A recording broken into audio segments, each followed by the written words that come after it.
खट्टा खाने वाली चुड़ैल। रात को अचानक राधिका मौसी को किचन से कुछ गिरने की आवाज आई। उन्होंने बाहर निकल के देखा तो किचन में उन्हें कोई सफेद साड़ी में दिखा। वो चीख पड़ी, हे भगवान, आलतू जलाल तू आई भला को टाल तू, आलतू जलाल तू आई भला को टाल तू। राधिका मौसी को चीखते सुनकर श्रवण बाहर आता है भागते हुए। अरे माँ, क्या हुआ? क्या देख लिया? दादी माँ आ गई क्या सपने में? अरे बेटा, रसोड़े में देख तो कौन है? श्रवण रसोड़े में झांक कर देखता है और उसे कोई नहीं दिखता अंदर। अब रसोड़े में तो कोई नहीं है माँ। कोई सफेद साड़ी में नहीं है क्या? नहीं माँ, कोई भी नहीं है। चिल्लम चिल्ली की आवाज सुनकर काजल भी वहां आ जाती है। अब क्या हो गया माँ जी? अरे बेटा, रसोड़े में एक चुड़ैल थी सफेद साड़ी में। अरे क्या कर रही थी वो अंदर? अरे बताया नहीं, कल आएगी ना तो पूछ लूंगी। चुड़ैल जी, आपका क्या प्लान है? माँ जी, रात बहुत हो गई है, आपने कोई बुरा सपना देखा होगा, चलिए सो जाइए। राधिका मौसी सोने तो चली जाती है, पर उनको रात भर नींद ही नहीं आती। वो कुछ भी उलझुल बातें सोचने लगती है। कहीं चुड़ैल की वजह से तो घर में टेंशन नहीं हो रहा, कहीं उसी की वजह से तो वो दादी नहीं बन पा रही। सुबह जब राधिका मौसी रसोड़े में छानबीन करती है तो पाती है कि नींबू का अचार गायब है। चुड़ैल नींबू का अचार ले गई, मुझे तो ठीक नहीं लग रहा कुछ। चुड़ैल को भी पता है कि जिंदगी का असली मजा तो खट्टे में ही है। राधिका मौसी झट से श्रवण को फोन कर देती है। बेटा, मुझे समस्या समझ में आ गई है, हमें एक तांत्रिक की जरूरत है। अरे क्या बोल रही हो माँ, तांत्रिक की क्या जरूरत है? आप पूजा पाठ तो कर ही रही हो ना।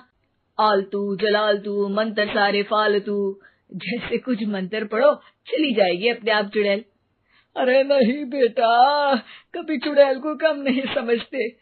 अरे तुझे पता भी नहीं चलेगा कि कभी वो छल करके काजल की जगह घर की बहू खुद बन जाएगी। क्या माँ, कुछ भी बोल रही हो? कहाँ काजल और कहाँ चुड़ैल? वैसे एक बात बताओ, काजल को अगर गाने के लिए बोल देना तो चुड़ैल काजल की आवाज सुनकर घर तो क्या धरती लोग छोड़कर चली जाएगी।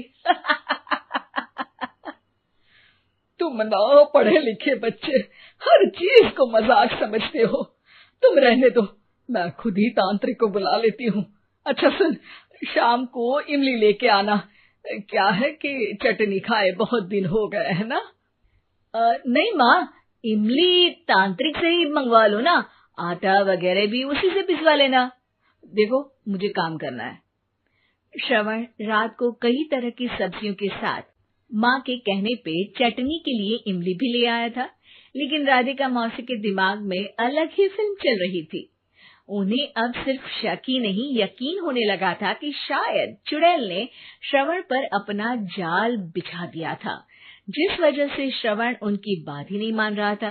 पर कोई नहीं, आने वाली रात में राधिका मौसी खुद तैयार हो गई चुड़ैल को पकड़ने के लिए।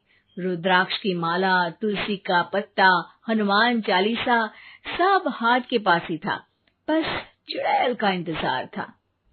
और जैसा राधिका मौसी ने सोचा था वैसा ही हुआ। वो चुड़ैल उस रात भी आई, पर वो राधिका मौसी से तेज निकली और राधिका मौसी के उससे पकड़ने के पहले ही वो भाग खड़ी हुई। जरूर बहू पे साया है उस चुड़ैल का, तभी तो श्रवण के कमरे में गई है। और अगली सुबह राधिका मौसी पिछली रात हुए हमले में किन चीजों का नुकसान हुआ उसका हिसाब लगा रही थी। उनके खेमे से एक आम के अचार की शीशी भी गायब हो चुकी थी और वो इमली भी जो कल श्रवण लेकर आया था। राधिका मौसी इस बारे में सोच ही रही थी कि श्रवण जल्दी से रसोड़े में आकर दवाइयों की पोटली ढूंढने लगता है। अरे बेटा, क्या हो गया? अब माँ, वो काजल की तबीयत खराब है, बहुत घबराहट हो रही है उसे।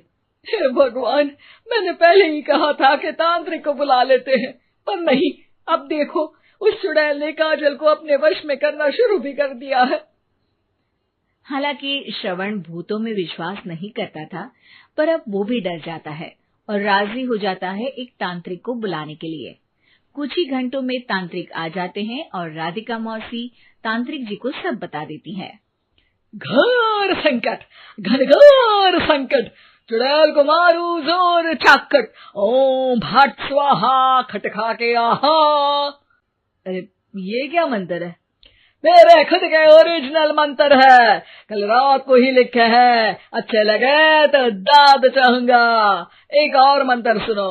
अर्ज किया है आब्राकडाब्रा, दिल्ली बम्बई आगरा, चंदा मामा सोवरले सुरन मामू जारा। ये मंत्र है? अरे कोई 40 वालीसा पढ़ो ना। वक्त कम है, 40 नहीं पड़ेंगे, 20-25 में काम चलाना पड़ेगा। अलग निरंजन जाके लंदन, मुफ्त का मंजान घिस मेरे नंदन। अरे जल्दी करो तांत्रिक जी, जल्दी करो।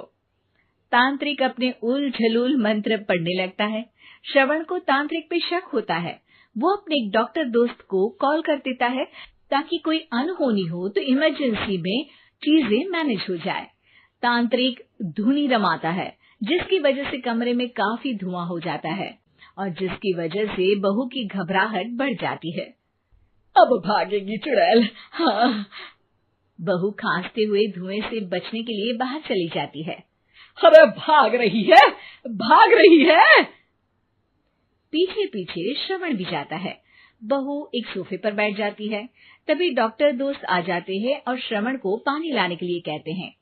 थोड़े चेकअप के बाद डॉक्टर कहते हैं, मेरे हिसाब से जाप का काम पूरा हो गया है। क्या मतलब? अरे कुछ भी नहीं माँ, कोई चुड़ैल नहीं है, खुशखबरी है, अब दादी बनने वाली है।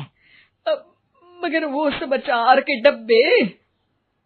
श्रवण दोनों अचार के डब्बे अपनी माँ को दिखाता है, जो कि उनके बिस्तर के नीचे छुपे हुए थे।